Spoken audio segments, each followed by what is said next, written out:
Essa é a ZY234, frequência modulada em 98,7 MHz. Do com de Deus para o seu coração, Betel FM. Debates Betel. Debates Betel. Apresentação: Porfírio. Atenção, ouvinte. As aqui emitidas são de inteira responsabilidade dos senhores debatedores, não expressando a opinião desta emissora. Muito boa tarde. Boa tarde. Hoje é sexta-feira, é a primeira sexta-feira do ano 2019. A Bárbara quer me derrubar, botou 2018 na pauta. Eu já sou ótimo com esse negócio. Foi mal, eu não... Aí você vai lá, né, me dá uma força bonita. Desculpa.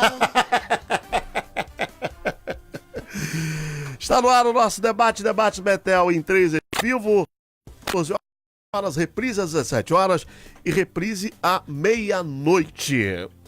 Vamos ouvir o boa tarde dela, né? Nossa querida produtora Bárbara Leal. Tudo bem, Bárbara? Olá, tudo bom?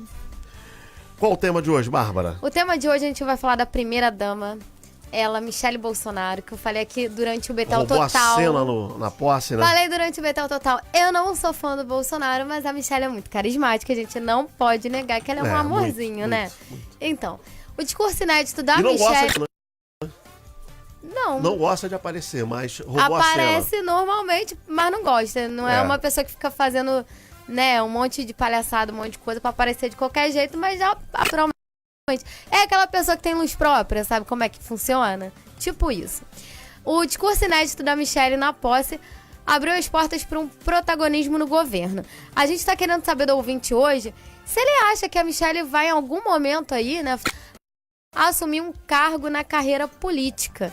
A senha do dia é João 317 e hoje o ouvinte participando aí com a opinião mais a senha do dia concorre a um voucher com direito acompanhante para o rodízio na melhor Paguá, Laço de Ouro.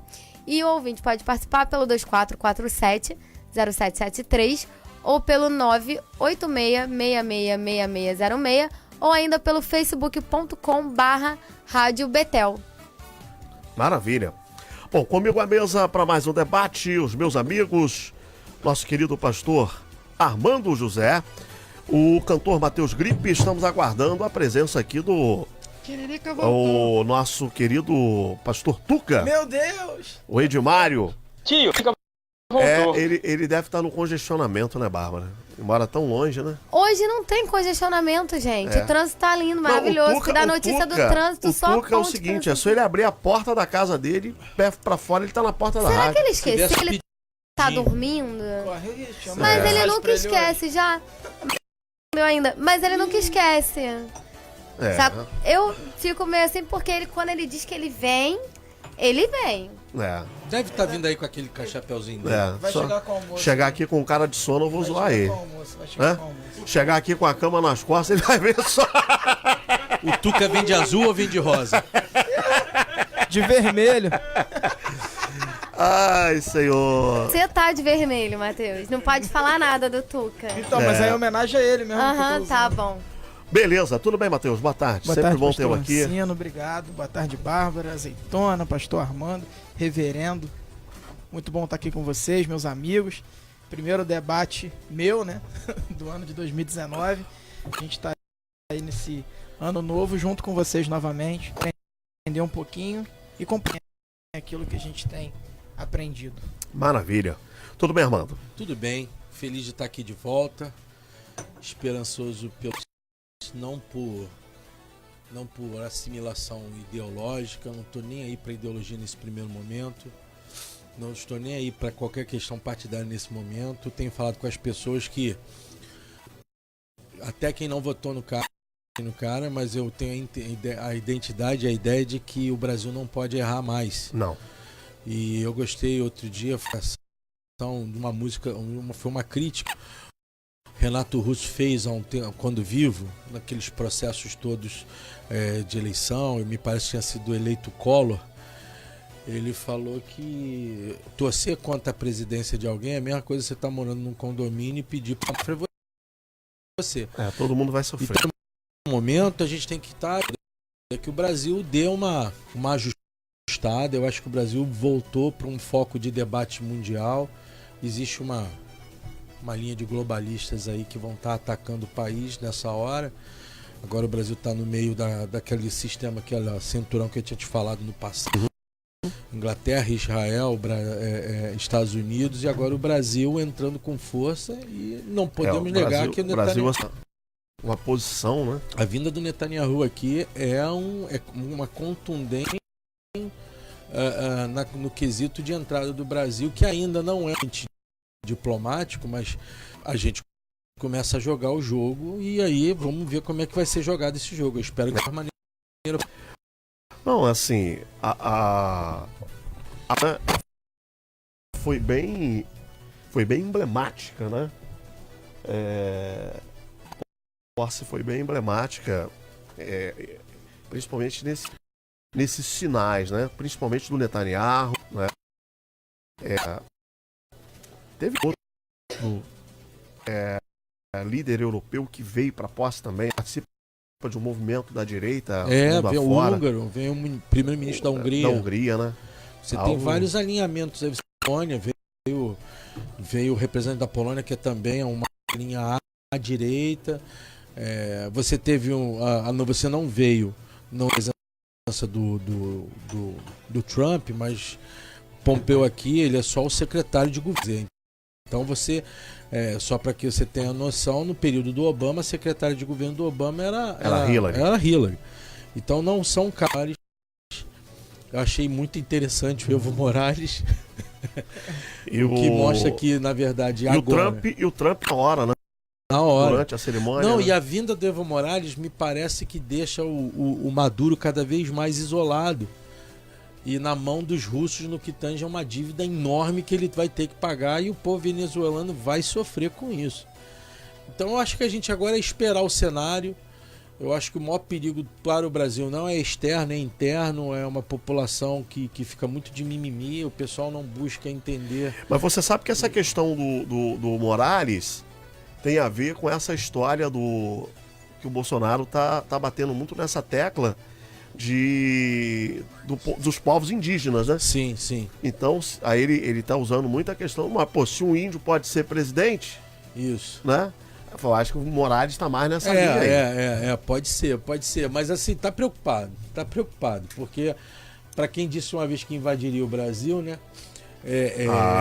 Tá preocupado, e eu acho que tem que ficar preocupado mesmo, mas o Brasil vai ter que ser uma nação longe dessa ideia imperialista que não cabe pra gente. Não acho que o Brasil tem que ser um país que venha unificar a América Latina e poder produzir a ponto de trazer também para os nossos países irmãos fronteiriços uma certa tranquilidade, né? A América Latina chega à mesma situação, a gente não pode estar bem e o Peru lá em cima tá ruim, o Equador tá mal. A gente precisa ter uma América Latina bem mais desenvolvida, e temos cultura, poder e capacidade para isso.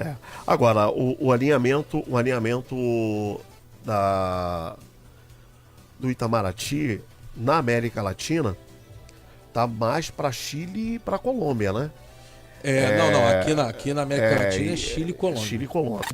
Descolando da Parecia dia 16 aí, né? O Macri não veio, mas o Macri peca... Até porque o Paulo Guedes, o modelo chileno Mas eu sempre elogio o modelo chileno. O modelo chileno E para quem o pessoal que é de esquerda, o esquema chileno ele foi desenvolvido tanto a partir da escola de Chicago lá com o Pinochet, mas depois foi criado um plano econômico para o Chile, um plano nacional para o Chile, onde os partidos, qual for a tendência, respeitam. A Bachelet foi altamente integrada a esse plano e agiu com o Chile com a barriga pro Pacífico e não pro Atlântico. Se alinhou mais ao NAFTA, se alinhou muito mais aos Estados Unidos, à Colômbia, se alinhou muito mais ao comércio com países orientais, como os tigres asiáticos, mais o Japão, do que propriamente teve qualquer tipo de interesse pelo Mercosul. Eu não acho errado, eu não acho certo, não acho certo o Brasil se afastar do Mercosul. Eu acho que é uma voz dissonante da voz do Mercosul atual. E criar, realmente estabelecer esse processo de desenvolvimento do Mercosul. A Europa está desesperada porque nós estamos chegando a mais uma bolha em que vários países europeus estão endividados e eles precisam amplamente do mercado da América Latina. Mercado esse hoje que está totalmente tomado pela China por mérito chinês e por incompetência da Europa e incompetência do próprio Estados Unidos, que durante muito tempo virou de costas para a América Latina, e a China soube entrar aqui como entrou na África. Então agora é um problema que a Europa tem que resolver e está querendo que o Mercosul decida isso rapidamente. A Europa nunca foi veloz para a América do Sul. A América do Sul não tem a necessidade de ser veloz para a Europa. A América do Sul tem que ser veloz para si mesma. E tantear esses acordos com a União Europeia de forma a ter, na verdade, validade para os dois lados. É isso aí. Você tem uma Inglaterra que está saindo do Mercosul, você tem uma França que está em polvorosa. O Macron parou de criticar o governo brasileiro, porque senão, né? Tá numa situação complicada. Você tem a Alemanha, que sempre é a Alemanha que segura a Europa, e os países como Portugal, Espanha estão aí navegando agora, mas vendo um risco muito forte, que é uma bolha econômica que vai estourar lá sobre a Europa. É isso aí. Bom, vamos entrar no tema. Matheus, como é que você avaliou a desenvoltura da primeira-dama na cerimônia de posse? Rapaz, pastor, ela tem, né? Acho que é algo dela mesmo. Não sei se já ela casou com o Bolsonaro, se algo em relação a isso nela foi trabalhado, ou se é algo característico dela. Mas ela é uma desenvoltura incrível. Ela passa muita simpatia, né? Empatia para todo mundo que está assistindo, ouvindo ela falar. Disseram até que ela, em Libras, é mais fácil de entender como pronunciando. Então, assim, eu tô esperançoso e acho que ela vai ajudar muito ao Bolsonaro nesse quesito de atrair as pessoas, principalmente o público feminino, né?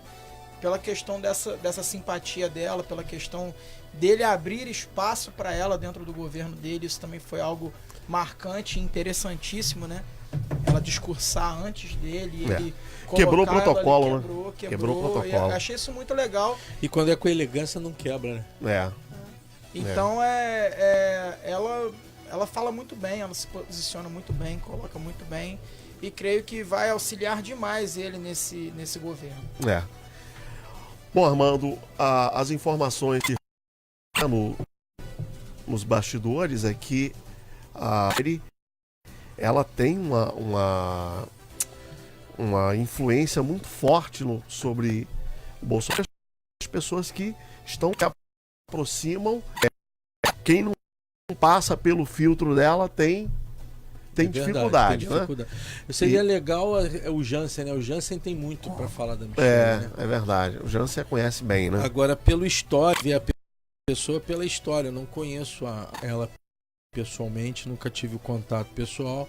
O pessoal na comunidade lá na igreja dela diz extremamente simpática, recatada, é um recatado no bom sentido, tá? O pessoal leva começa a destruir as frases, então quando você fala uma frase dessa, ela ao invés de ser, passa a ser uma crítica. Mas parece ser uma mulher realmente bastante influente sobre a vida do seu marido. E eu acho, vamos trazer para o campo político, se ela for uma ótima primeira-dama, eu não me assustaria dentro de um cenário de 8 anos. Digamos que o Bolsonaro fique 8 anos no governo.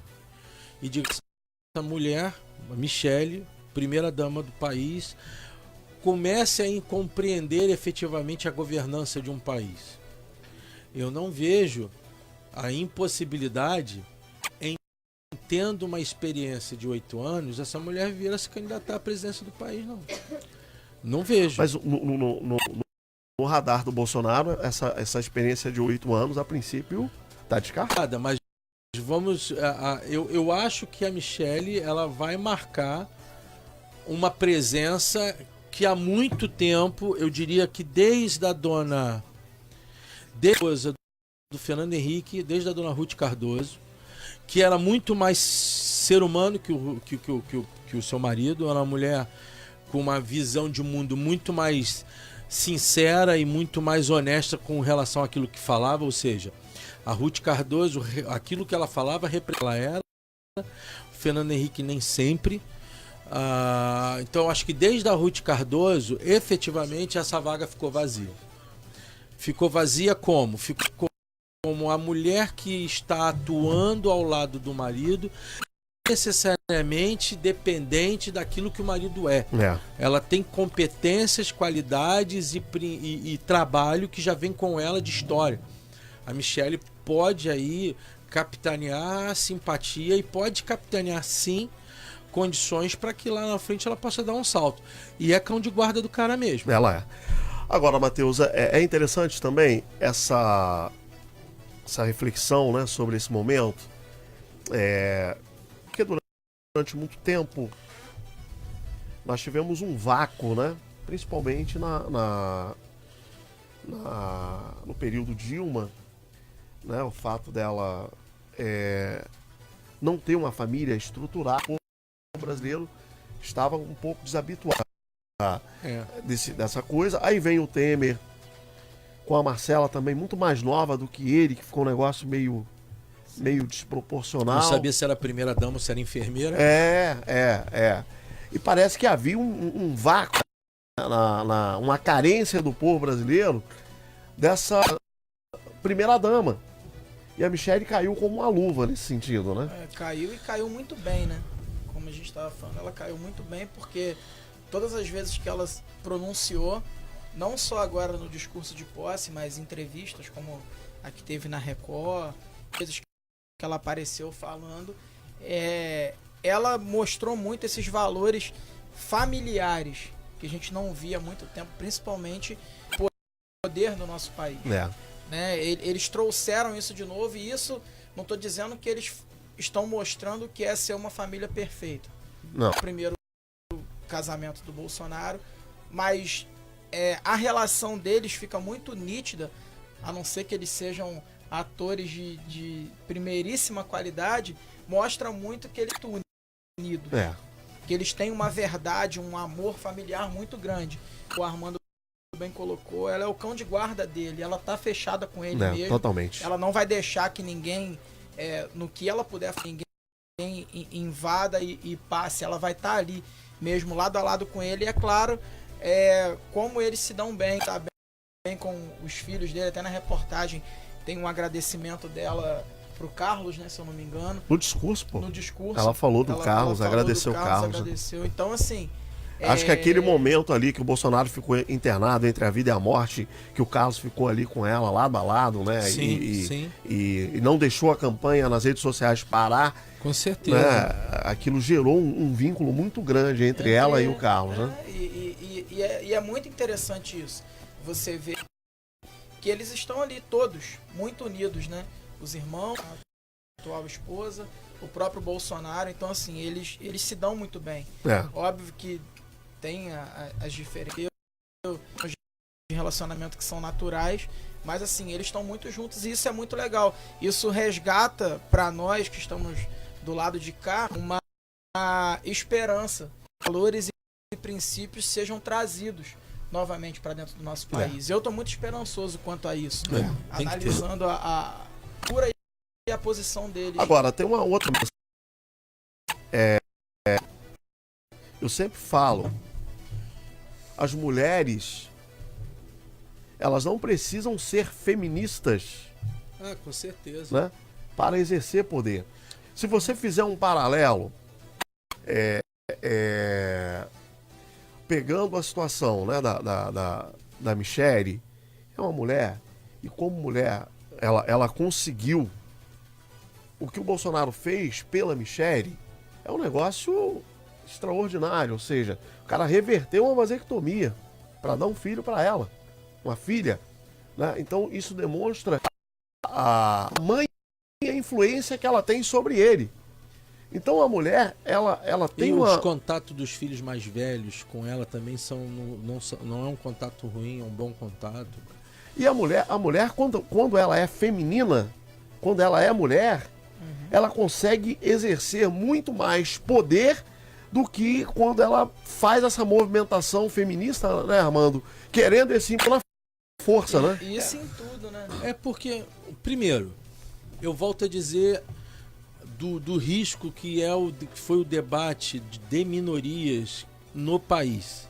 Não se tratou das minorias, se tratou de um interesse secundário, tendo as minorias como uma ferramenta. Essas pessoas ainda não entenderam isso e olha, sinceramente, não me cabe mais convencer nenhum deles. Mas eu vou dizer para vocês o seguinte: defender as minorias é uma coisa de qualquer governo, desde que tenha um alinhamento racional e lógico. Você está falando de mulher, eu vou dizer mulher aqui, que é um exemplo de empoderamento e que eu não vejo nenhuma feminista falar sobre ela, porque falar sobre ela é Margaret Thatcher.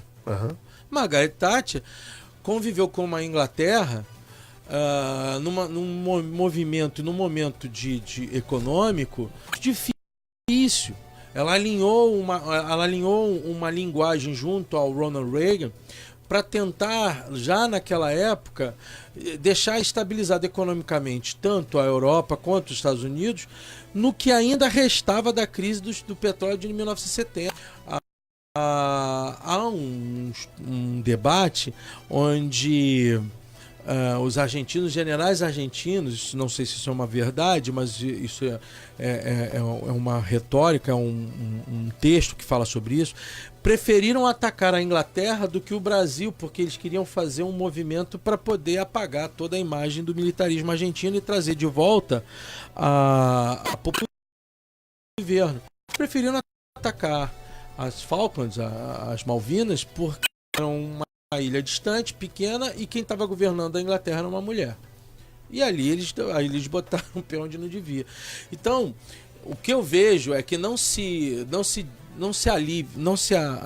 analisa o conteúdo, se analisa o emissário hoje em dia. Então, se ontem, ao invés da Michelle, no dia da posse, ao invés da Michelle, a Glaze Hoffman tivesse feito aquilo, você estaria vendo um outro grupo ovacionando a pessoa em detrimento do que ela é, em detrimento do que ela falou, mas em favor do que ela é.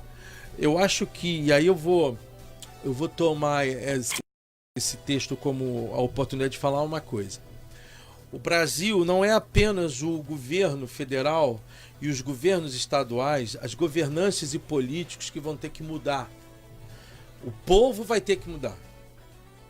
A opinião pública vai ter que largar um pouco esse fla-flu que já está desgastante demais. Tá uma coisa de CA, de coisa de colégio, sabe?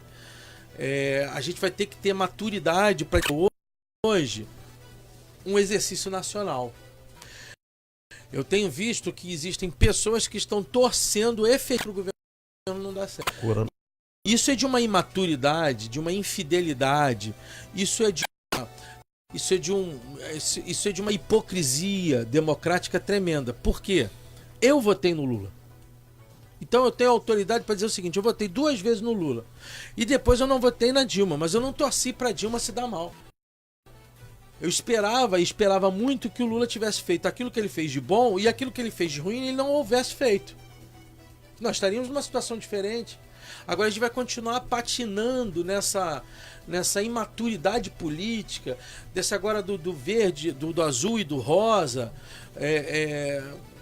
A gente tem que parar. Todo dia tem uma difícia a partir do importante.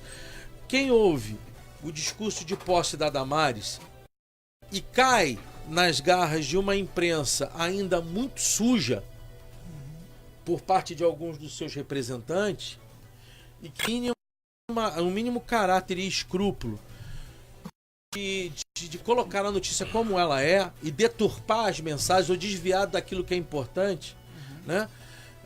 Quem não tem a maturidade de fazer a leitura, ainda que você não goste não quisesse que aquela pessoa estivesse ali, mas você lê aquilo que ela está falando, e caso você tenha uma oposição a ela, faça essa oposição inteligente, quem olha para aquilo e só fica ligado no azul e no rosa, é das duas uma.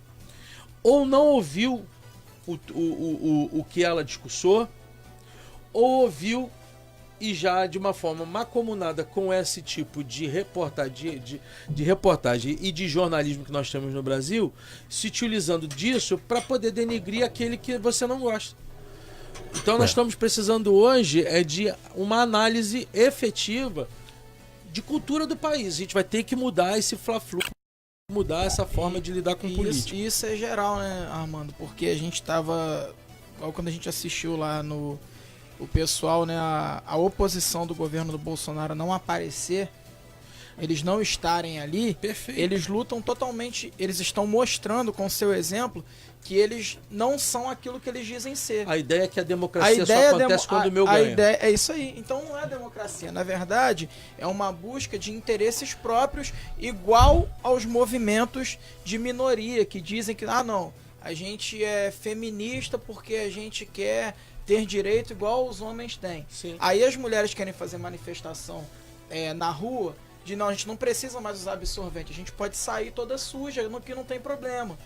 Aí você vê certos tipos de movimento, isso não é uma igualdade nos direitos. Isso é uma busca de atrair os seus próprios desejos e interesses, aquilo que vai agradar. E a gente vê isso na população de uma forma geral. Quando você diz em meio a um discurso, acho sim que a Damares em determinado momento ali foi infeliz, acho que não tinha necessidade de fazer isso, gerar um desconforto naquilo que seria muito bom. Isso. Se você escutar o discurso dela num todo, o discurso dela não se resume a azul e rosa. Não, que a imprensa de azul e rosa. Mas ela não falou aquilo no discurso, não. Não falou. Falou depois. Então. Momento de empolgação, né? Olha, quer ver um exemplo entre republicanismo... Mas pegaram tudo aquilo que ela falou do discurso e esse é um aspecto que a população brasileira precisa ficar atenta. Porque a imprensa vai fazer isso o tempo. Alguns mais, outros vai pensar algumas declarações. Ontem eu estava até aqui com o Armando. Eu assisti a entrevista da Damares no Jornal das 10. Ela arrebentou. Ela, assim, se tem uma coisa que eu observo, e nesse aspecto, isso demonstra o nível de inteligência do Bolsonaro. Quem eu vi falando até agora do governo Bolsonaro é muito inteligente. A equipe sabe econômica se colocar. O discurso está alinhado. Não tem um falando uma coisa, outro falando outra. Você ouve, queria dizer ao pessoal que está criticando o novo presidente da Petrobras, ele foi presidente da Petrobras no período da Dilma e saiu por discordar de algumas coisas que estavam sendo feitas lá. Então o PT já tinha escolhido ele antes. Se você olha a equipe econômica falando, é assustador. Você pode até discordar de uma coisa ou outra, mas é assustador a forma de convicção, sem nenhuma balela e sem nenhuma hipocrisia, sobre o problema que o país tem e o que precisa ser feito. E olha, eu ia falar uma coisa, o Orsino, sobre o que é ser republicano, democrata e o que é ser mimimi. O Ceará, qual é a família que governa o Ceará? É a família lá do Ciro Gomes. Ciro Gomes. Tá, como já teve no Rio, não é porque é no Ceará. Isso está acontecendo no Brasil todo. O Ceará está em convulsão agora. Primeiro posicionamento do Moro. Vamos verificar o que é. Numa pior das hipóteses, a gente vai mandar a Guarda Nacional. O que isso aponta para nós? Eu não quero o Moro. Eu só estou dizendo o seguinte: o Ceará não é do Ciro. O Ceará é do país. Quando o bicho pega, quem é que vai ter que tomar a definição das coisas? Nesse caso, por ter sido eleito o Bolsonaro. Poderia ter sido o Ciro, poderia ser o Haddad, quem quer que fosse. Então, essa discussão hoje, ele não se integra, por exemplo, num problema como está acontecendo no Ceará hoje. Sim. Porque quem vai tomar... E aí você está lá no Ceará, petista no Ceará, o petista cearense, o que ele quer? Que o Moro se exploda e não mande ninguém para lá? Deixa morrer todo mundo. Na hora, eu não concordo com o governo. São colocações. Eu conheço algumas pessoas conhecidas minhas que falam sobre isso. Eu ouço eu vejo a vida delas, não é interligada a trabalho, ficou o tempo todo, a vida toda na militância, não sabe ter um filho, não sabe o que é ter uma dificuldade, nunca saiu do seu apartamento no Leblon, não sabe o que é pobreza. A situação estourou no Ceará.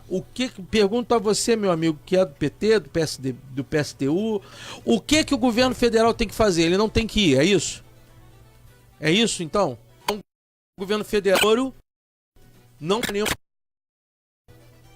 É esse tipo de ideia que eu estou trazendo em voga para traduzir a mesma coisa com relação àqueles que dizem que querem mais que o governo do Bolsonaro se exploda. Meu querido, o governo do Bolsonaro, nesses próximos 4 anos, se ele não for bem, você vai viver uma convulsão social jamais vista no país. Porque o país não aguenta mais. Olha, estão tirando, podem falar do Temer o que quiser, eu também não gosto, ele não gosta da história do Temer, mas algumas ações feitas no governo Temer foram importantíssimas. Isso demonstrou inteligência dele diante de um navio que está afundando. Outras foram terríveis, que mostram justamente o caráter do Temer. Mas o Brasil estava no CTI e continua no CTI sendo observado. Se esse governo atual não conseguir mudar essa questão, você vai ter que repensar que tipo de país você vai viver. Não estou colocando mais qualquer tipo de cor ideológica. Eu estou falando apenas daquilo que você precisa compreender como fator de sobrevivência cidadã. Nós não podemos mais ter, fosse o Lula, ou fosse o Haddad, fosse o Ciro, fosse o Bolsonaro, fosse quem quer que seja que assumisse esse... Nós não podemos mais ficar sentados nessa ridícula discussão bipolar que não vai levar a nada. O Brasil precisa dar certo.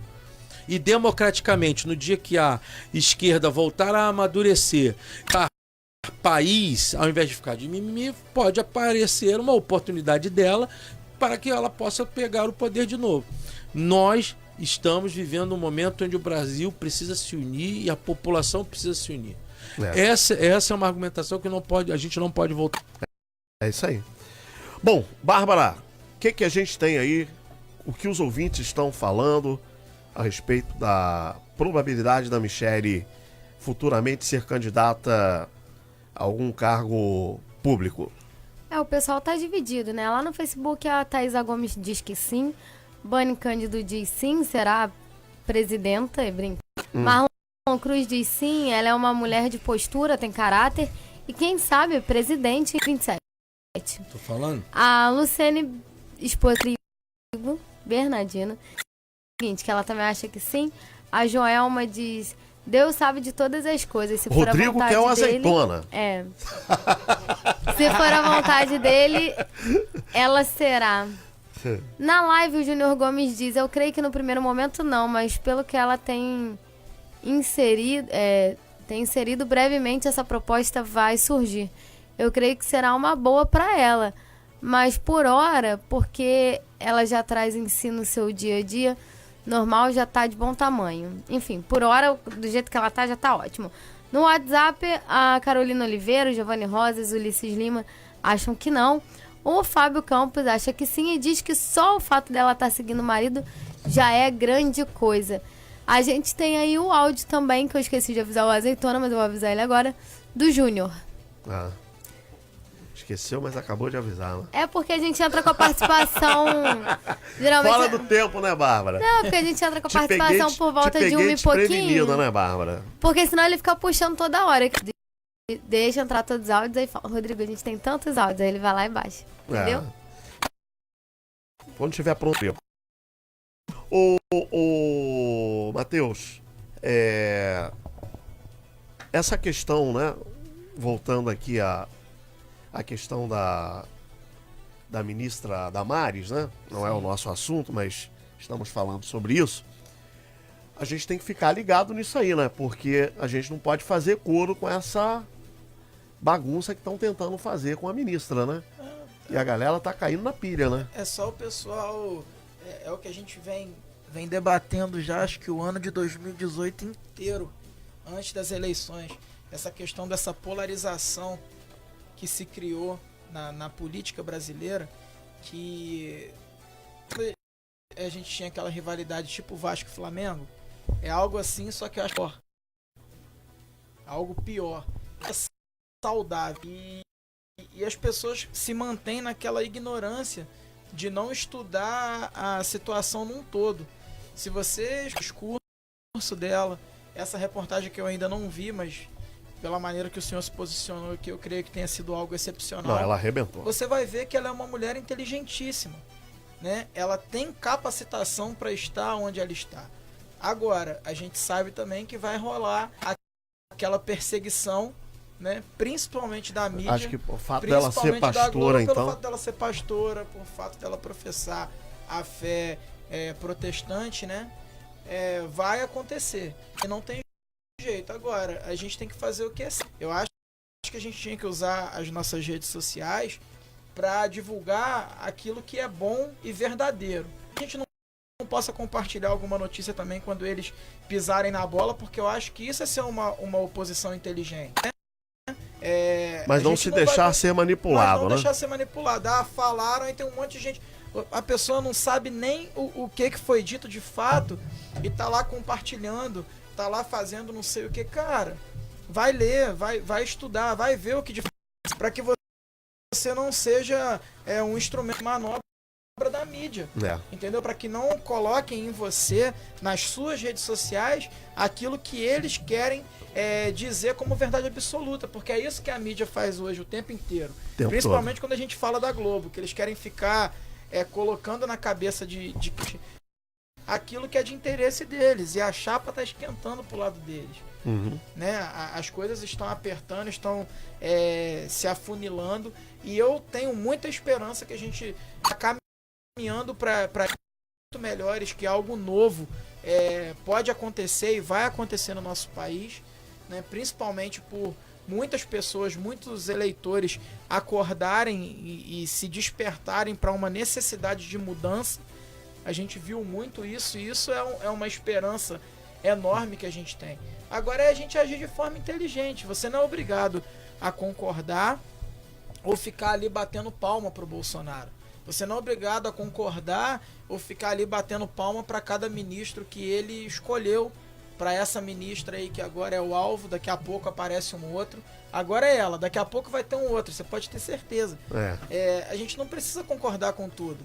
Às vezes não é a pessoa que você queria que estivesse ali, mas analisa os pontos, vê o porquê que ela está ocupando esse cargo, por que ela está ali naquele lugar, por que o mundo ele está, por que está onde ele está. Então, assiste a cena de uma maneira geral e analisa.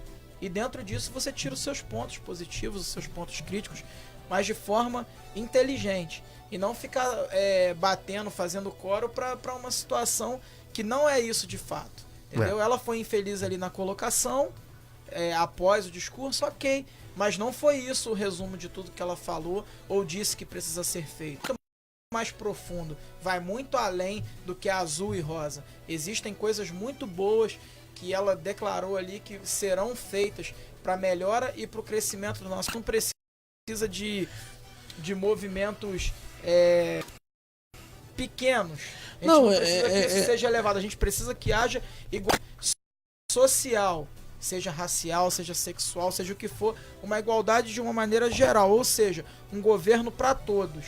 Não é para a minoria, não é para os negros, não é para os homossexuais, não é para para todos. É isso que a gente precisa. A gente precisa parar de discutir lantejola. Eu acho que, a princípio, todo tribuno no governo Bolsonaro não é porque ele não é policiado, mas ele ser sábio na hora do seu discurso. A gente viu, pautou-se muito a esquerda, principalmente os discursos da Dilma, e apesar de aquilo ser engraçado, como aquilo fez mal para o próprio governo dela, né? Então, eu acho que todo tribuno, qualquer tribuno que esteja à frente do país hoje, tem que compreender que o país está, digamos assim, a opinião pública, não no seu geral, mas parte dela, dividida, né? Eu vinha falando, lembra, Luciano, vocês falaram, o pessoal ficava me encarnando. O pessoal tem que entender qual vai ser a política que o Bolsonaro vai tomar. Primeiro, a aproximação de Bolsonaro aos Estados Unidos é maior do que vocês imaginam. Então eu venho dizendo há pouco tempo, eu vinha dizendo a vocês que não se assustasse se no futuro não tivéssemos uma base americana no Rio Grande do Norte. Ontem o Bolsonaro falou sobre isso. Isso é uma coisa para você sentar e avaliar. Né? É um caminho. O lado negativo. Nós estamos sem território para um país... Os Estados Unidos não é um país inimigo do Brasil. Os Estados Unidos é um país aliado. Mas o Brasil está perdendo o controle da terra, do seu território. Bate que vai se falar, vamos estar a sair disso que eu estou dizendo. Por outro lado, você pode dizer que, em tendo uma base americana nos Estados Unidos, como tem na Colômbia, óbvio que a atenção americana para o Brasil será maior. Por outro, também tem que estabelecer que houve um vazio diplomático no Brasil durante 15 anos que permitiu que a Rússia estivesse dentro da Venezuela e que a China estivesse dentro da Venezuela. E o Brasil nunca se como normalmente se contrapunha no passado. O Brasil sempre foi uma barreira de interesses internacionais nocivos, quando nocivos, né? Não nocivos, quando nocivos, para a América Latina. Sempre foi, o Brasil sempre foi, não foi a Argentina, foi o Brasil. Então, o que o Bolsonaro está querendo alinhar o país? Está querendo alinhar o país a uma conduta não globalista. O Brasil não vai ser um país voltado ao globalismo. O Brasil vai romper com alguns acordos. Vai ficar com mimimi, mas o Brasil vai romper com alguns acordos. Não todos, mas vai romper com alguns. O Brasil vai recuar algo que nunca teve, que é a força militar. O Brasil vai investir em defesa. Isso é ruim, por um lado, porque isso vai trazer para a América do Sul o que já existe, que vai ser uma corrida de armamentícia. Ninguém vai ficar satisfeito em ver o Brasil pujante em armas e haverá sempre aquela desconfiança do que esse país pode fazer. Essa é uma discussão. Segunda discussão é o que nós faremos com aquilo que nós temos de melhor, o agronegócio. Outra discussão que precisa ser conversada, a questão da violência, como será feito? Vai ser só a questão do tiro na cabeça se o cara estiver usando o rifle, ou você vai ter uma política bastante densa no corpo social, na formatação das escolas, na tração do caráter dos adolescentes, das crianças, o ensino médio básico, como serão esses investimentos, como se fará isso? Isso é um outro ponto.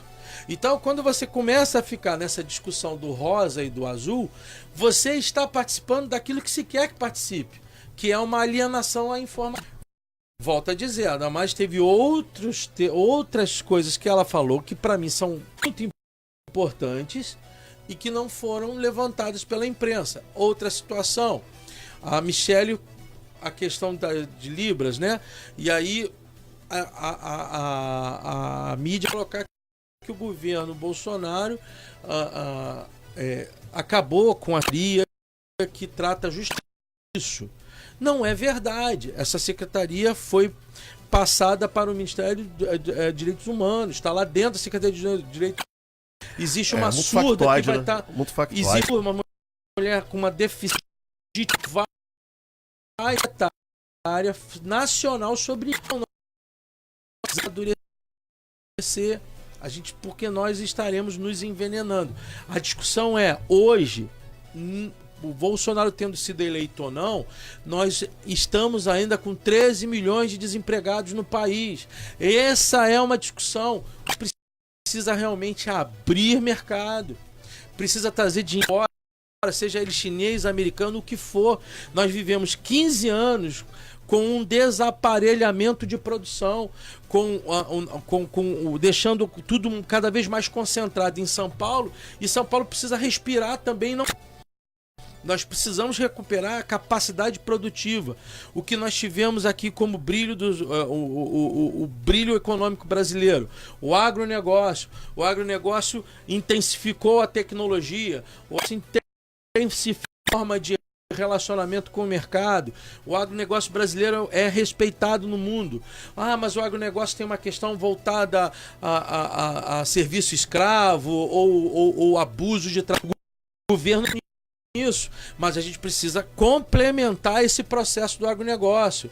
As questões voltadas a fronteiras, muito bem falado pelo general Heleno, quando se diz que vai se revisar o território indígena, ninguém está dizendo que vai acabar com a cultura indígena, mas precisa se compreender o seguinte: nós temos, você que hoje reclama da arma que tirou a vida do teu filho, um fuzil que tirou da vida do teu filho, está passando por essas fronteiras que não são policiadas.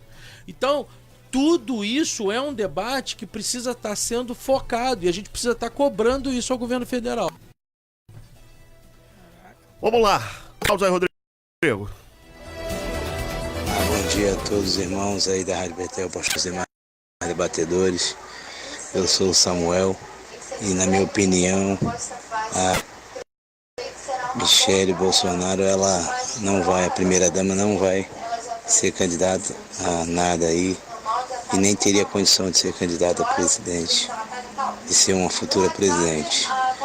Mas uma boa gestora para ajudar, orientar tanto o seu esposo quanto outros que estiverem no poder, ela tem. E a minha opinião é que eu sou contra essa informação. Um abraço a todos. E depois do Bolsonaro é Mourão.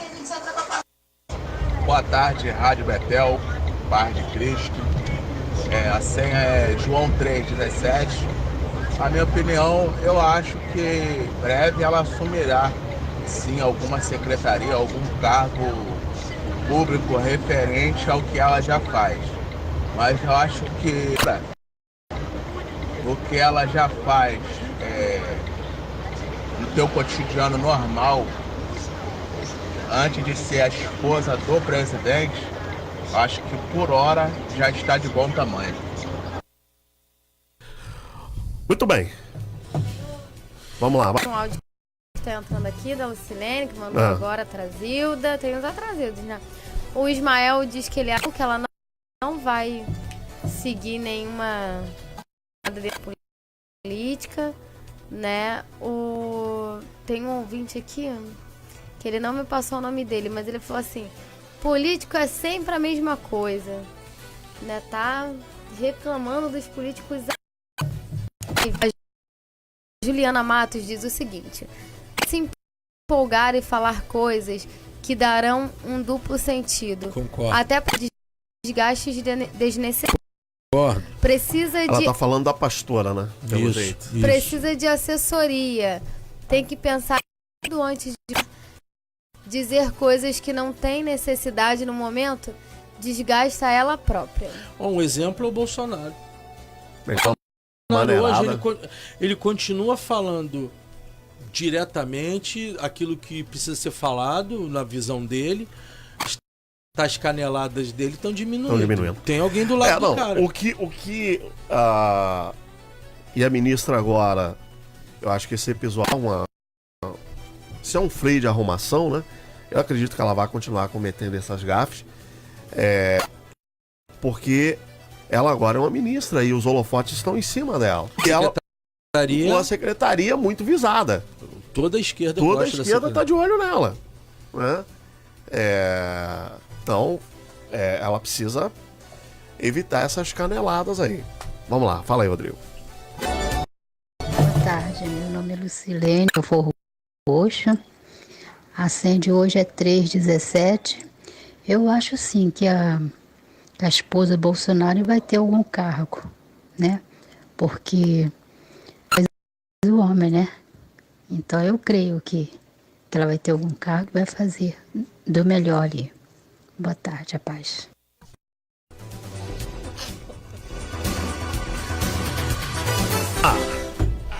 Fala aí, Bárbara, me ajuda aí. Gilberto aqui também acabou de enviar a opinião dele. Acha que ela não vai ter um cargo. O pessoal tá dividido. Ela já tem um. Ela é. Lembra as primeiras damas no período militar? Eu acho que com Sarney e com o Fernando Henrique, elas eram responsáveis. Tinha uma instituição que elas eram responsáveis, que agora me fugiu completamente o nome dessa instituição. Depois a instituição foi extinta e aí o emblema da primeira dama acabou sendo menor. Assim, olha, deixa eu dizer uma coisa. a Diana, do Príncipe Charles, ela tem uma importância maior para o público inglês em primeira do que o Charles. Tendo, às vezes, uma mulher como a Michelle, ela não precisa de cargo nenhum. Ela tem que cumprir um papel nesse primeiro momento de primeira dama, de fazer aquilo que a gente tá conversando aqui, de ser uma voz cujo seu marido ouça, uma mulher que possa estar conversando com ele e ele possa ouvi-la em situações assim até mais drásticas do país, por que não? Isso é um fato onde primeira-damas trabalham muito sobre isso. Eu queria convidar você a ver um filme sobre Winston Churchill e a ação que a sua mulher fez ao lado dele, sendo ele primeiro-ministro da Inglaterra no período de guerra, e a importância que essa mulher teve na vida de Winston Churchill. Então, qualquer cargo que a Michelle assumir no governo federal hoje será do que ser primeira-dama. Nós precisamos realmente hoje de uma mulher que seja efetivamente uma balizadora e venha equilibrar a mente daquele que é o nosso presidente. Queiramos nós ou não, aqueles que não aceitarem. Então, se você tem uma Michelle que chega perto do presidente e diz, olha, isso que você vai fazer é um erro, e é realmente um erro, e ela consegue fazer com que ele venha voltar atrás, olha que avanço nós temos no país, porque na verdade nós não tivemos a figura de uma primeira-dama na forma como a primeira-dama Michelle tem sido para o Brasil. Veja a Michelle do Obama, como ela foi importante para a vida do Obama. A Michelle, hoje, nos Estados Unidos, ela é mais requisitada do que o próprio Obama. E ela não precisou de secretaria nenhuma. Não precisou nada disso. Então, acho que Só foi a esposa do presidente. Só. E a esposa do presidente, inclusive, se colocou quando o presidente deu uma olhada para a primeira-ministra da Noruega. Ela não gostou daquilo, ela não gostou, não, chamou ele no canto e botou ele na reta. Entendeu? Então, assim, a gente precisa de uma primeira-dama honrada, que tenha capacidade de discernir o social, que tenha uma pureza mesmo de ser cidadã, e vamos torcer para que isso dê certo. Bom, Matheus, essa questão do protagonismo na vida do líder é algo que a gente enfrenta muita dificuldade no nosso meio com isso, né? É verdade. Tem muitas esposas de pastores que conseguem manter esse perfil da Michelle, ou seja, são discretas, mas a presença dela já impõe um certo respeito, né?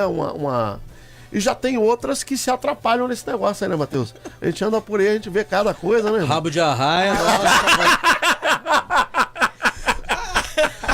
a pastor tá falando na igreja, a mulher chega e começa a falar fino. Oi, querida. Tem de tudo um pouco sempre aí. Foi assim, né? Acho que isso é histórico. A mulher, ela tem o poder tanto de levantar o homem, como também de destruí-lo totalmente. E a gente vê hoje, né, as duas figuras. As mulheres que, às vezes até sem cargo, né, porque tem algumas que são até consagradas a pastora, junto com seu nem toda marido, mulher de pastor é mas pastor. Mas na grande maioria, me arrisco a dizer o pastor que me ordenou, ele dizia o seguinte,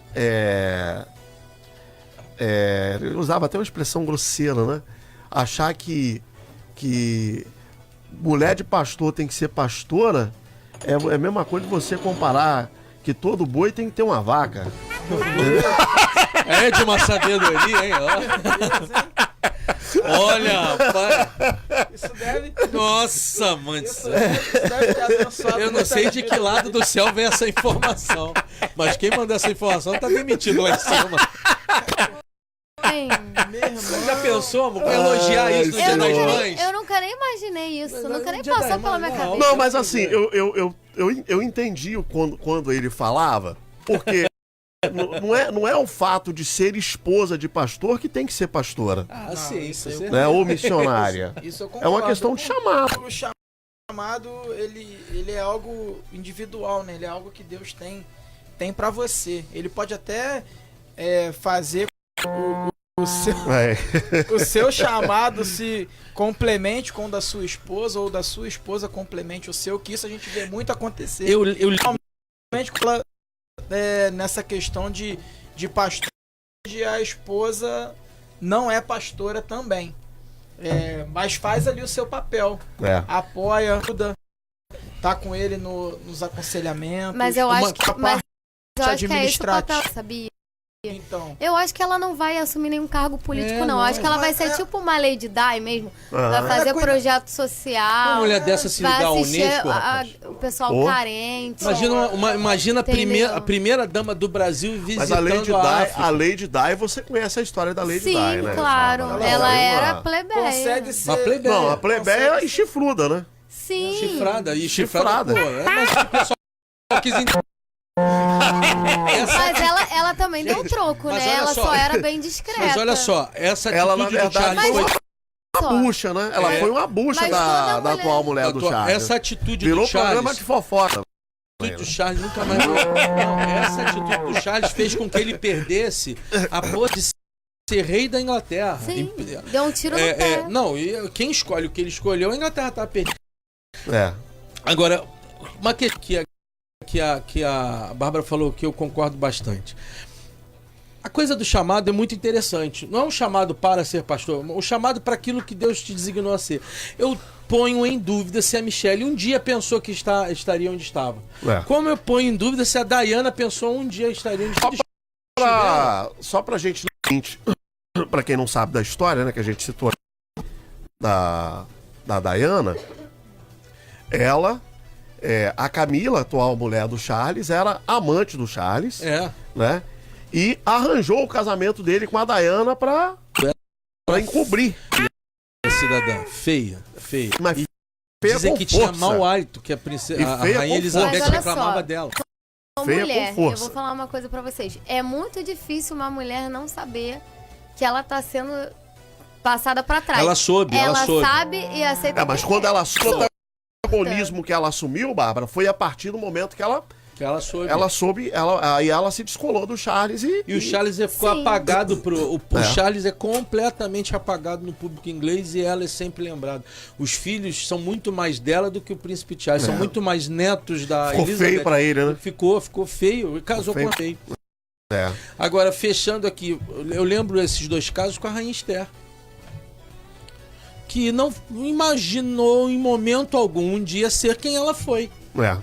Então eu acho que esse tipo de situação vai demonstrando como é que Deus está arrumando as coisas dentro do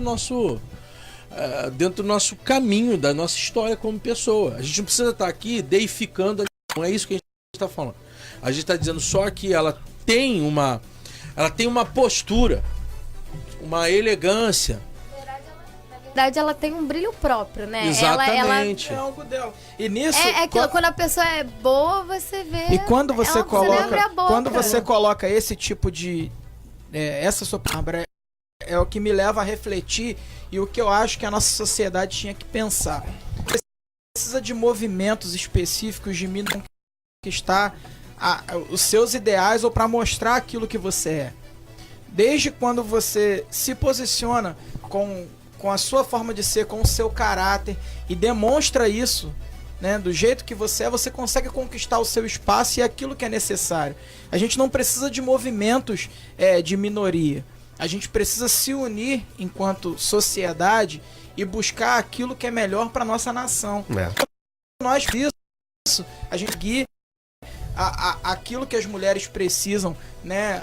A gente ainda vê muitos casos como os de agressão, de desrespeito e diversas outras coisas que a mulher muito ainda bem sofre. Colocado nesse momento. Assim como a gente ainda vê muitos homossexuais que são destratados. Ok, eu sei que isso acontece, mas não é necessário que se levantem de uma forma ativista para que conquistem aquilo que é necessário. Sim. Eu não preciso que seja liberado uma lei específica para mim para que eu consiga viver aquilo. Eu preciso que seja feito para todos, que eu seja tratado como um ser humano, independente da minha opção, escolha, raça, e classe social. Eu vou lembrar uma outra mulher na América do Sul que teve protagonismo e que você às vezes esquece o nome. Até um movimento populista na Argentina, que era Evita Perón. Evita Perón foi uma mulher que, com em meio às dificuldades que Perón começou a ter, ela foi uma mulher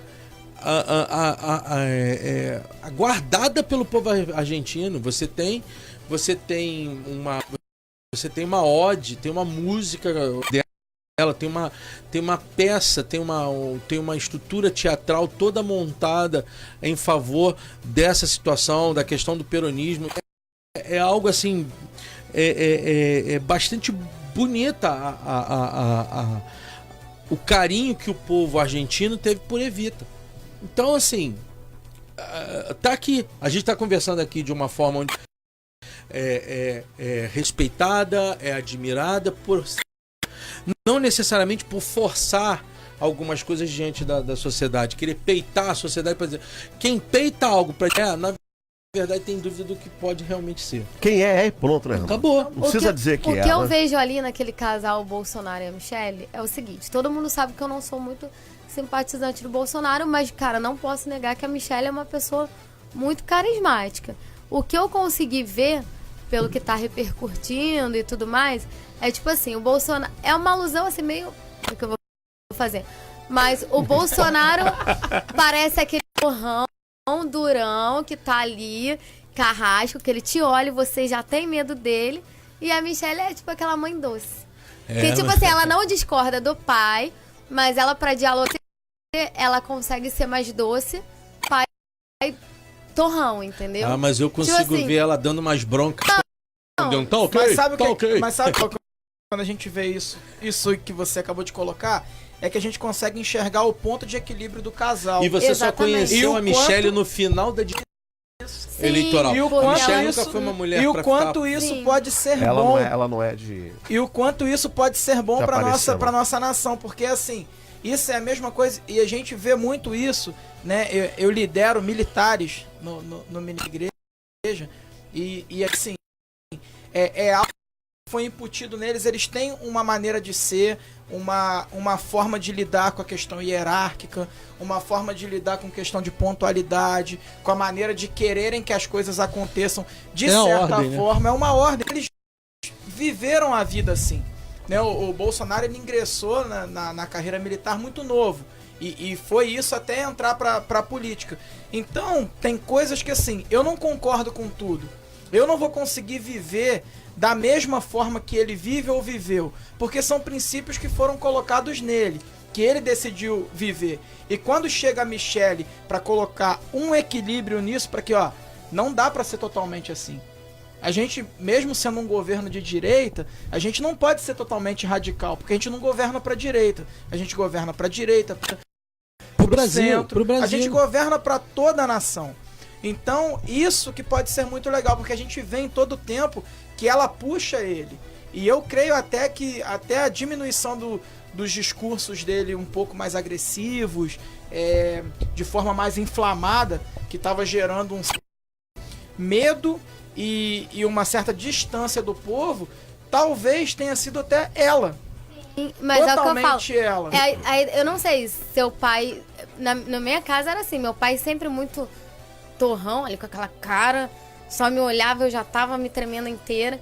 E a minha mãe mais então, amável, embora ela não tirasse a autoridade dele. Sim. Mas se ela tivesse que dar um esporro nele, com ele, dava no cantinho. Mas assim, sempre chega no filho e dá uma aliviada. Rapaz, a minha Nelo era imbatível. Sinistro. Sniper. Você podia fugir em zigue-zague, que ela apurava o vento e mandava, acertava. Deixa eu aproveitar, ler aqui, que do ouvinte na live. A Alessandra Silva, ela fala com o Matheus até no final. Ela diz o seguinte: hoje a internet e a comunicação bomba a utilidade, infelizmente, da ministra Damares e sua fala. Meninos usarão azul, menino rosa. Ela, na realidade, estava querendo falar sobre não haver mais ideologia de gênero nas escolas, que realmente são feitas para o ensino acadêmico e, se possível, de boa qualidade. Mas pareceu mais uma fala preconceituosa E esse tipo de atrito não é bem-vindo agora. Bolsonaro e sua equipe precisam de tranquilidade, né? Claro que o governo e nenhum representante seu vai impor o tipo de roupa da criança e dos adolescentes. Mas a esquerda já está falando que nas escolas públicas isso acontecerá. Lógico que não. Interferência acontecer será na área acadêmica. Acho que ela se expressou mal num momento muito melindroso. Mas nem ela, nem ninguém tem esse poder. Mas isso ela deixou claro na entrevista ontem. E aí ela diz o seguinte: o presidente Bolsonaro está eleito para o Brasil, para o brasileiro, sem distinção de nada, absolutamente nada. Não se deixe levar por conversa de pessoas cheias de ódio.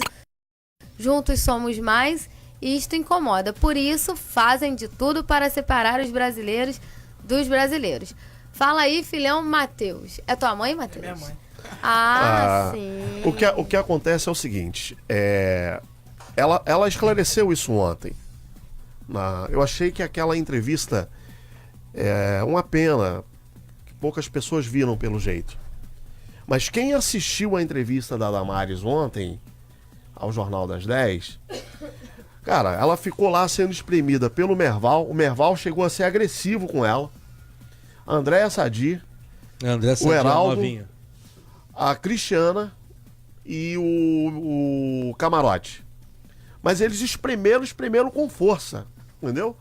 E ela é uma pessoa extremamente preparada. Essa coisa que estão fazendo de ridicularizar, de dizer que ela é uma pessoa que não sabe, não coloque isso na tua cabeça, porque não é verdade. Quem puder,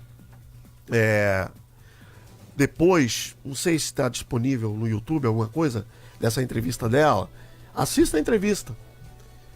E consegue ver no Globoplay também. E quando ela falou o seguinte: a questão das roupas, ela foi, em hipótese alguma, o Estado vai interferir nisso.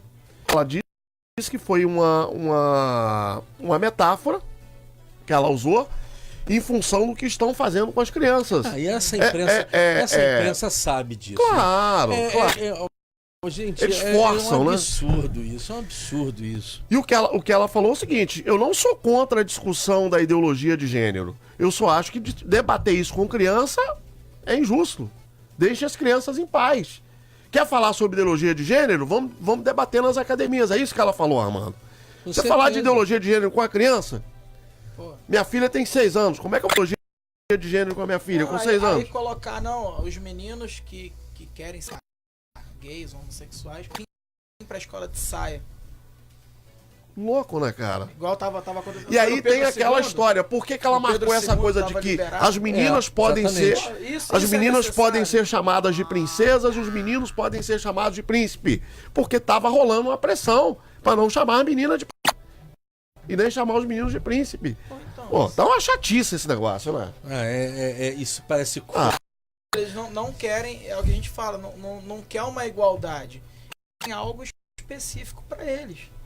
Entendeu? Você precisa mostrar para as pessoas que você pode viver aquilo. Cara, é tão boçal isso. Como é que você vai olhar você vai dizer para um menino? O menino tá lá, ele olha para ele tá lá com o pênis. Como é que tu vai dizer para ele que ele não é homem? Que ele vai você é um ser indefinido. Mas o cara olha pro lado. O que é isso aqui, mamãe? O que é isso aqui, mamãe? É tomada, meu filho. Que papo de maluco, cara. Pois é papo de maluco mesmo. Olha que eu sou pra Frentex, mas eu acho que assim, já passou da normalidade. Já deu, né? Você fazer um negócio desse. Cara. Você vai criar a criança como a menina se olha, vê lá o sexo dela, mas ela não pode dizer que é menina. Não, eu acho o seguinte. Foi um Profissão Repórter da Globo. Eu tava em Minas, eu não sei se foi só na Globo Minas ou se foi em todas. É uma reportagem onde estavam fazendo casamentos homoafetivos em grupo. Porque aí comunitário. E aí a Globo tava mostrando e entrevistando as pessoas. Por que você tá fazendo esses casamentos? Não, porque eu não sei se a partir do 1º de janeiro o novo governo vai impedir a gente de fazer. Então a gente tá se juntando todo mundo pra fazer. Aí foram lá, massificaram a reportagem, passaram na Globo à noite, 1h e tanto de reportagem, mostrando, entrevistando cada um individualmente. Quer dizer, são questões que eles estão querendo debater pra entubar na sociedade. Não, se é assim, então, pra eu me sentir valorizado ou pra sentir que eu tenho o meu direito de ser o que eu sou, tem que ser assim. Eu acho o seguinte, a criança nasceu com órgão genital lá masculino, é menino. Nasceu com feminino, é menina. Você vai criar menino como menino e menina como menina. Agora, e se depois... ela for homossexual e tiver a escolha dela, respeita. Não, eu falar, mas depois, quando crescer... Quando souber o que é da vida, o que é uma coisa, o que é outra coisa, se quiser ser homossexual, amém. É um direito aí. Você pegar uma criança. Pode ser o que quiser, ué. Mas você pegar uma criança que não tem noção de nada, que tá formando ali ainda, sabe, os conceitos, né? E falar, você não é menino, não, você é Não, gente, basta pegar. E assim, vê se você consegue, Azeitona, o discurso da Érica Cocai. Pega o discurso da Érica. Contra esse discurso. Eu sou contra esse discurso. Que é justamente aquilo que quando a Damares vai contra... Porque assim, quando ela fala, menino veste azul e menina veste rosa, porque houve um movimento também até pra acabar com isso. Não, houve um movimento que eu vou... O é que a partir desse processo que começasse a existir o incesto. Pra quê? Desarticulação maluco, cara, da família brasileira. A partir da desarticulação da família brasileira, a fala dela, tá bom, gente? Também se desarticula a influência da tradição judaica. E aí o cenário também modifica os poderes que estão sobre esse cenário, que para ela são os poderes que precisam ser combatidos. As superestruturas que no marxismo são chamadas superestruturas. Então é esse debate da Érica Cocai. Existem pessoas à esquerda que pensam diferente. Eu estou falando desse tipo de movimento que foi feito a partir dessa discussão LGBT, da forma como ela foi cunhada e que tem sido feito no mundo todo. O globalismo tem trabalhado dessa forma. Infelizmente, né, Armando? Infelizmente. Mesmo. E aí, assim, na verdade, o que eu quero que o ouvinte entenda nós estamos vivendo numa guerra. E numa guerra, a primeira vítima é a informação. Né, Armando? Com certeza. Numa guerra, a primeira vítima é a informação. Então, nesse momento, há um desespero por parte do mídia, de um modo geral, alguns jornalistas. Por quê? Perderam o protagonismo. Né? E não conseguiram implementar o que queriam, porque a sociedade disse não. Disse não nas urnas. Isso tem que ser respeitado. Né? Então... Isso aí. E tem sido aceito. Né? Aí quando a gente chega no dia...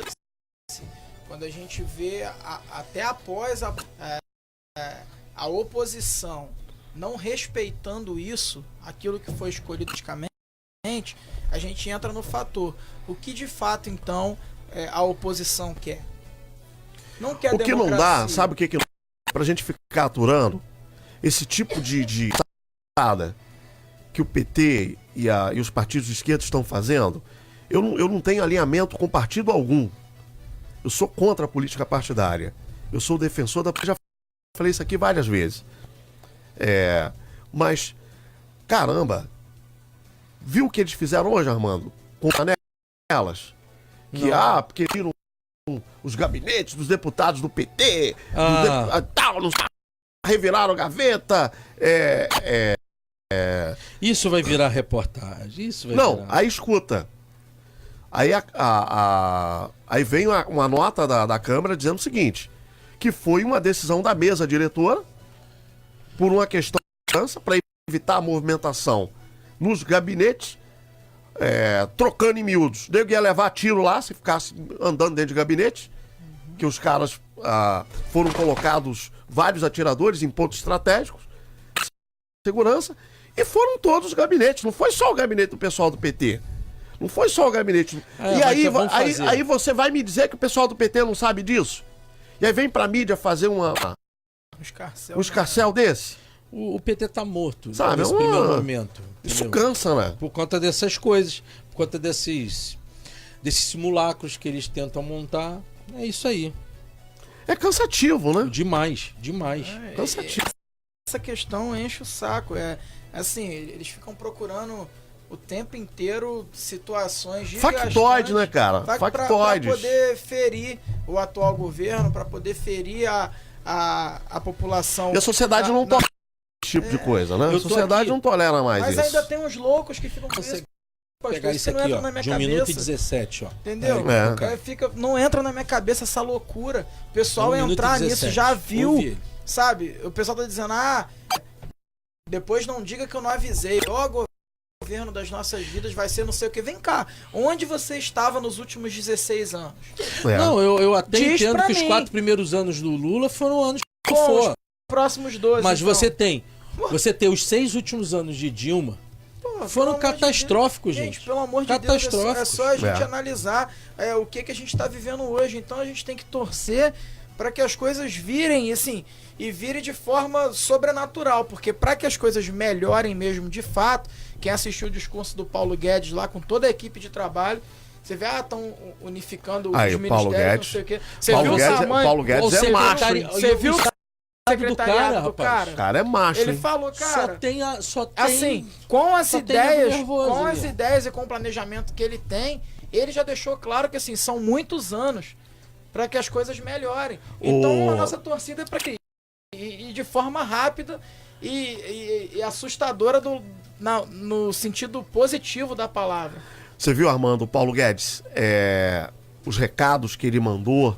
Ele não aliviou ninguém, não, né? O pessoal que tava lá na plateia. Pegou o pessoal da Firjan, pegou todo mundo. Pegou todo mundo. E aí, quando pega. Batendo pra tudo que eu não sei, se puder, se o Azeitona tiver achado, esse discurso em 41 minutos, mas só tem esse de 1 minuto e pouco que você entende o que a Érica Cocai queria, que é justamente a contraposição que a Damares quer fazer. É isso aí. Esse é o lado onde você tem que fazer a reflexão, não é ficar no azul e rosa.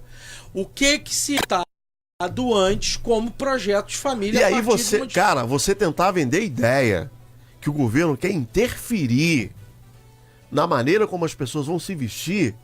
Isso é aberração, né, cara? Não é isso. Já estava acontecendo. Não é acontecendo. Quando, por exemplo, vocês podem discordar, mas quando o governo diz que o pai não pode dar uma palmada no filho, isso já é uma intervenção. Claro. Acabou. Claro. E ninguém falou sobre isso. Você dá Azeitona para colocar aí ela... E ela fala que... Aí, ontem, assim, assistindo a entrevista ontem, rapaz, chegava a dar raiva do Merval. O Merval pegou forte. Mas o Estado agora vai interferir de como... Onde é que o Merval tava no governo do PT? Que viu a bandalha que esses caras fizeram com a educação. A lei da mordaça que não interferência... pesada nas famílias. E o próprio Lula diz, nossa grande falha foi não ter realmente tomado uma posição maior contra a imprensa, não temos tomado uma posição maior na educação e no campo militar, que foi exatamente o que a Venezuela... Entendeu? Vamos ouvir lá o discurso da Érica Cocai, né? Tem 1 minuto e pouco, mas depois você pode pegar e você vai se assustar com o que ela fala. Mas aí que eu ouvi, não dá, não. Da Érica Cocai você corre o risco de o estômago não aguenta, não. Solta aí, então. Defender a família patriarcal é defender a sociedade de classe.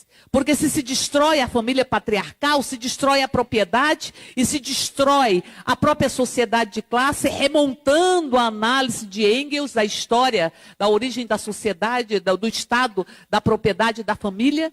E aí se destrói, se constrói uma anarquia. E essa anarquia vai invadir e enfrentar a ordem e os tabus. Por isso será uma sociedade incestuosa. Aí se constrói uma discussão que a partir da família patriarcal, da eliminação da família patriarcal, nós construímos uma sociedade incestuosa.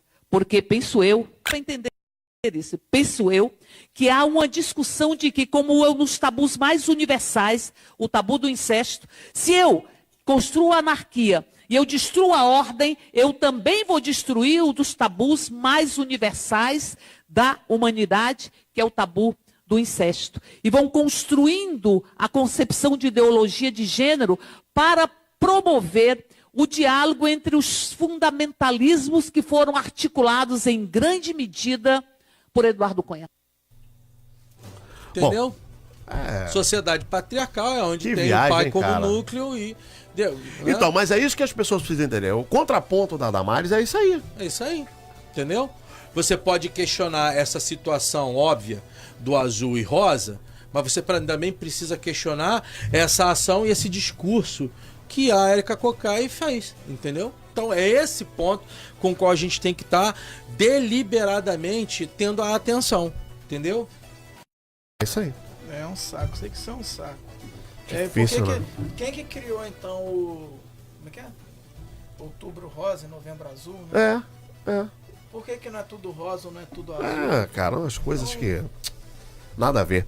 Bom, vamos finalizar então, Bárbara. Vamos lá. Muito mimimi. Vamos, por telefone a gente teve a participação do Evandro, Joelson, Iris, Joseli e Ismael, né? Ismael foi o único que disse que ela não vai pegar nenhum cargo aí na política, nem futura. O resto acha que sim.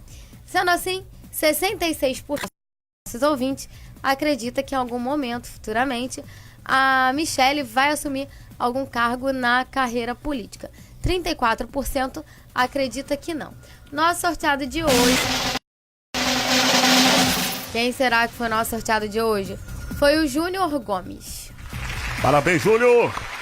Bem. Bom, Armando, suas considerações finais. De esperança, de quem não votou no Bolsonaro, mas que é brasileiro. Eu tô tendo que ter até, não um afastamento, mas alguns colegas não compreendem isso, acham que eu sou traidor da esquerda por conta disso. Eu não acho que estou traindo a esquerda pensando assim. Eu acho que o Brasil precisa crescer. Eu tenho filhos, tenho enteado. Não estou me preocupando efetivamente agora em defender partidos. Estive durante muito tempo defendendo e estando ao lado do Lula. Participei de caminhadas, participei de ações na época do Direta Já. Participei de outras situações, mas a gente precisa ter a maturidade e o esclarecimento de compreender que nesse momento nós não estamos depositando a nossa fé em cima de uma pessoa, mas nós estamos depositando em Deus a esperança de que haja uma modificação no cenário brasileiro. Nós não estamos vivendo uma pureza de país, nós não estamos vivendo uma cidade tranquila e nós não estamos aquilo que efetivamente Jesus Cristo quer no seu reino entre nós. Eu serei completamente contra o Bolsonaro quando ele tomar decisões que sejam da diminuição da igualdade social, mas eu sou completamente a favor quando se implementa cada vez mais a ideia de empreendedorismo nesse país. Você não pode dividir pobreza, você tem que construir riquezas para que elas possam ser divididas no país e que o país possa, como Estado e como povo, crescer como nação. É isso que eu penso. Matheus, suas considerações finais. Mais uma sexta-feira. Quero agradecer a Deus pela oportunidade de a gente estar aqui de novo, por esse novo ano que Ele nos proporcionou a viver. E o desejo do meu coração é que nós, enquanto cidadãos, enquanto sociedade brasileira, a gente busque o melhor para o nosso país e que a gente possa viver verdadeiramente dias melhores, independente dos nossos gostos, vontades, desejos políticos, mas que a gente possa entender que a gente precisa de que seja revertido tudo que estamos vivendo nos últimos anos, para que a gente possa ter um futuro melhor. Então que Deus possa abençoar a nossa nação, que Deus possa abençoar a sua esposa, todos os ministros, que a gente possa viver verdadeiramente novos dias na nação brasileira. E obrigado. Amém. Vou pedir ao Armando para finalizar o nosso debate com o nosso momento de oração. A produção do programa é da jornalista Bárbara Leal, com os trabalhos técnicos do Rodrigo Souza, assistência de produção da Divina Castro. Quero agradecer aos nossos convidados, o pastor Armando José e o cantor Matheus Gripe. O pastor Tuca Tiririca não voltou. Não voltou. Ele estava agendado, mas mandou uma... Pediu desculpa, né? Acho que passou mal, né, Marcos? Tiririca voltou. Passou mal. Para quem está ouvindo a reprise, às 17 horas, vem aí o Betel Informa e música de qualidade até a Voz do Brasil. Para quem está ao vivo, vem aí o Rodrigues Filho com Frequência Máxima. Para você que está ouvindo na madrugada, Madrugada Betel. Nós voltamos com a graça de Deus, segunda-feira, a partir das 11 horas da manhã, com mais um programa Betel Total. E a partir de segunda até a próxima sexta, o nosso debate será comandado pelo pastor Fábio de Oliveira. Um abraço a todos, fiquem na paz.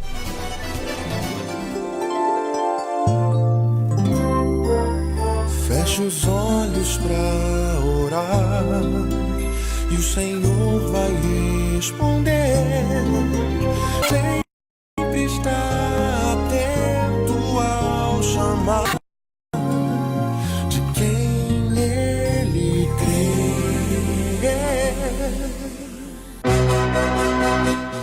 Senhor, nosso Deus, nós conclamamos a você, pedimos a você que a tua presença seja instalada no nosso país. Não a favor de um partido, a uma pessoa, não a favor de um movimento, mas a favor daquilo que você chama